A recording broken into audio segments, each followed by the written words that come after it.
Hello children, today we are going to discuss class 9th, 8th chapter, that is quadrilaterals. This is also theorem part. So these are example oriented theorems. Theorem 8.1, a diagonal of a parallelogram divides it into two congruent triangles. Let ABCD, a parallelogram is a parallelogram. AC is a diagonal. It divides ABC and CDA as two triangles, so that triangle ABC is congruent to triangle CDA. That only definition, you know. A diagonal of a parallelogram divides it into two congruent triangles. Already congruent triangles we learned in 7th chapter. So in 8th, in triangle ABC and CDA, CAB means that angle A. That means DCA. These two angles are equal. Why? Because these are parallel lines. This is alternate interior angles. Because transversal line, this is alternate interior angles are equal, you know. AC is equal to both upside triangle and downside triangle having AC as side. BCA, that means this side C angle. Later DAC, that means this side angle. These are also alternate interior angles. By ASA congruence rule, triangle ABC is congruent to triangle CDA. Okay, hence proved. This is the one theorem 8.1. Next theorem 8.2. Children, చాలా important ఇవి. Exam point of view కాదు, 10th standard similar triangles అనే కాన్సెప్ట్లో ఇవి చాలా అవసరం అవుతాయి. కాబట్టి ఖచ్చితంగా బాగా నేర్చుకోవాలి 9th లోనే. In a parallelogram, opposite sides are equal. Let ABCD is a parallelogram. ABCD is a parallelogram. AC is a transversal line. This is transversal line. It divides ABC, triangle ABC. This is ABC and triangle CDA. So that AB is equal to CD. Opposite sides are equal here.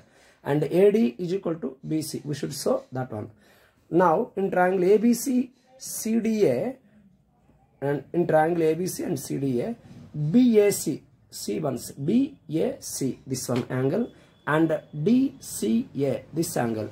These two are equal because alternate interior angles, that is angle A. AC is equal to AC. This is common side in both triangle, up and down. BCA, angle BCA is equal to angle DCA. Alternate interior angles. These are also alternate interior angles.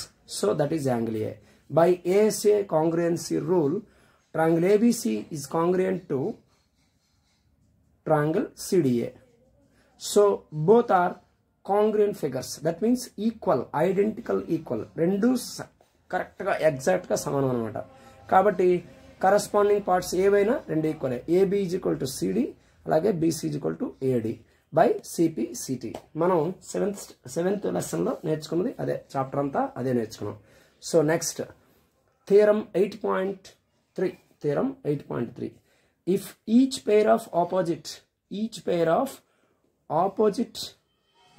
sides of a quadrilateral equal, then it is a parallelogram. Mostly parallelogram properties అన్ని ఇందులో ఇవ్వడం జరిగింది.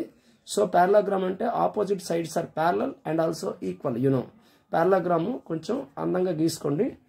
Okay, like this it will be present. Parallel and ప్యారలల్గా ఉంటాయి అంటే opposite sides కూడా equal. So ఇక్కడ మనం ఏం చూపాలి, each pair of opposite sides quadrilateral equal, then it is a parallelogram. ఆ రెండు ఈక్వల్ అయితే parallelogram. Let sides ABCD of a quadrilateral, ABCD be equal, ABCD B equal AD and ADBC. ADBC also equal. Okay, AB CD equal, ABCD equal and ADBC also equal. Opposite sides are equal. That means ABCD equal అవుతాయి. అలాగే AD and BC కూడా equal అవుతుంది. Draw diagonals a diagonal, yes draw a diagonal, any one of the diagonal you can draw, but ఒక diagonal గీద్దాం. Draw diagonal AC, 2 diagonal గీస్తే మళ్ళీ figure పెద్ద అయిపోతుంది, కన్ఫ్యూజ్ అయిపోతాయి, 4 ఫిగర్ అవుతుంది. సో ట్రయాంగిల్ ఏబిసి ఒకటి, ఏబిసి ఒక ట్రయాంగిల్ ఫామ్ అయింది. ఏడిసి లేదా సిడిఏ యాక్చువల్గా చెప్పాలి మనం, సిడిఏ 2 ట్రయాంగిల్స్ ఆర్ ఫార్మ్డ్. ఏడిసి అన్న సిడిఏ ఓకే. సిఏబి చూడండి, సిఏబి అంటే మధ్యలో ఉన్న యాంగిల్ ఏ అనమాట. అలాగే ఏసిడి మధ్యలో యాంగిల్ సి, ఈ 2 equal, alternate interior angles equal. చూడండి ఇక్కడ సింగిల్ లైన్ కొట్టాం, ఇక్కడ డబల్ లైన్ కొట్టాం, single line equal, alternate interior angles. AC is equal to AC, పై ట్రయాంగిల్లోన ఉంది, కింద ట్రయాంగిల్ కూడా ఏసీ ఉంది, కామన్ సైడ్ అనమాట. అలాగే ఏసీ చూసుకోండి, ACD actually it is ACD not B, ACD, ACD is equal to DAC, D చూడండి డిఏసి, డిఏసి ఈ పార్ట్కి ఆ పార్ట్కి ఈక్వల్ అవ్వనమాట.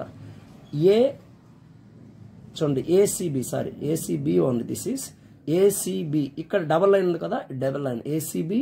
అలాగే డిఏసి ఇక్కడ double line, ACB only not D, B, ACB is equal to DAC, okay. D ఇక్కడ DAC, ఇక్కడ angle equal, alternate interior angles. అందులో ముందు రాసిందేనమ్మా ఏసీ, చూడండి ACB only, ACB is equal to C, I'm writing again, ACB is equal to DAC, angle A, alternate interior angles. చూడండి ఇక్కడ angles, ఇక్కడ angle equal, ఇక్కడ యాంగిల్ ఈక్వల్, డయాగ్రామ్లో మీకు తెలుస్తుంది. సైడ్ ఏసీ కామన్ అనమాట. బై ఏఎస్ఏ కాంగ్రుయెన్సీ రూల్ అంటే triangle ABC, చూడండి triangle ABC, triangle ABC is congruent to triangle CDA అని రాయాలి, లేకపోతే ఏడిసి అని రాసవచ్చు, ఏడిసి, సిడిఏ రైట్ ప్రొనౌన్సియేషన్ అనమాట అవుతుంది. అది 8.3 థియరం. ఏమవుతుంది, ఆ 2 equal, then it is parallelogram అని చెప్పాలి మనం. పారలోగ్రామ్ అని ఎలా చెప్తాం చూడండి, AB parallel to CD, AD parallel to BC by CP.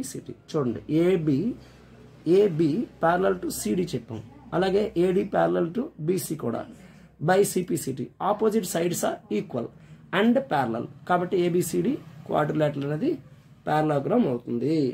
ఇక్కడ అర్థమైంది అనుకుంటాను.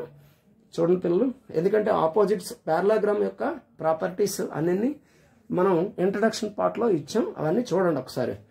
Parallelogram properties, all properties we have given, చాలా అందంగా డయాగ్రామ్ వేసి మరి డ్రా చేసి చెప్పాను, అవన్నీ చూడండి. ఇప్పుడు థియరం 8.4, ఈ థియరం బేస్ చేస్తేనే సమ్లన్నీ ఉంటాయి, అన్ని థియరమ్సే, కాబట్టి చాలా స్లోగా నీట్గా ఒక్కొక్క సమ్ని ఎక్స్ప్లెనేషన్ చేస్తూ మీరు కూడా చక్కగా రాయండి. In a parallelogram opposite sides are equal, అది మనం చూపాలి. పారలోగ్రామ్లో ఆపోజిట్ సైడ్స్ ఈక్వల్ అని చూపించాలి, అంటే ఉన్న ప్రాపర్టీని అటు ఇటు చూపించడమే ఇక్కడ మనకి ప్రయారిటీ, అంతకన్నా ఇంకేం లేదు.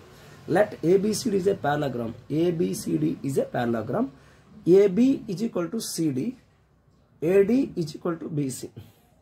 ఆపోజిట్ యాంగిల్స్ ఈక్వల్ అని చూపించాలి. పారలోగ్రామ్ ఆపోజిట్ యాంగిల్స్ ఈక్వల్ అని చూపిద్దాం. AB is equal to CD, AD is equal to BC, opposite sides are equal, in a parallelogram అది అవుతుంది. ఏసీ అనేది ఒక డయాగ్నల్ తీసుకున్నాం, ఏసీ ఒక diagonal. In triangle ABC and ADC, అంటే ఆర్డర్గా ఎలా రాసినా పర్లేదు, సిడిఏ ఆర్డర్ కరెక్ట్, ఎలా రాసినా no problem. AB is equal to CD, ఎందుకని AB is equal to CD అంటే opposite sides are equal, that is first one, ABCD side given. AC is equal to AC, ఇందులో AC ఉంది, పైన కూడా AC ఉంది, common angle. BC is equal to AD, that is side given. So by triple S congruence rule, ABC is congruent to triangle ADC or CDA, you can write. ఇప్పుడు చూడండి, angle B is equal to angle D రాయొచ్చు, ఎందుకని by CPCT corresponding parts of congruent triangles are congruent. అలాగే angle CAB CAB అంటే ఇటువైపు angle is equal to angle DCA, ఇక్కడ angle equal. Alternate interior angles అవుతాయి మీకు తెలుసు. అలాగే యాంగిల్ క్యాబ్ సిఏబి ఇక్కడ డబల్ లైన్ గీసాం, ఆ యాంగిల్ అదే సింగిల్ లైన్ ఇక్కడ సిఏబి ఈక్వలెంట్ టు డిసిఏ ఇక్కడ సింగిల్ లైన్, ఈ రెండు ఈక్వల్ అవుతాయి. ఎందుకంటే ఆల్టర్నేట్ ఇంటీరియర్ యాంగిల్స్ అనే సంగతి మీకు తెలుస్తుంది. అంటే ఆపోజిట్ సైడ్స్ ఈక్వల్ అయితే వాటి యాంగిల్స్ ఆపోజిట్గా ఈక్వల్ అని చెప్పడం జరిగింది. Okay children, ACB angle ACB is equal to angle DAC, అలాగే angle DAC is equal to angle ACB by CPCT. ఇది కూడాను angle CAB plus angle plus DAC DAC ఈ రెండు యాడ్ చేస్తే యాంగిల్ ఏ వస్తుంది. అలాగే angle DCA plus angle ACB ఆ రెండు ట్రయాంగిల్స్ సమ్ అడ్జస్ట్మెంట్ చేస్తే పక్క పక్కన ఉన్న యాంగిల్స్ యాడ్ చేస్తే సిఏబి ప్లస్ డిఏసి యాడ్ చేస్తే యాంగిల్ ఏ వస్తుంది. అలాగే angle DCA plus angle ACB add చేస్తే యాంగిల్ సి వస్తుంది. Therefore angle A is equal to angle C, opposite angles are equal. అంతే, మనకి పాయింట్ అయిపోయింది.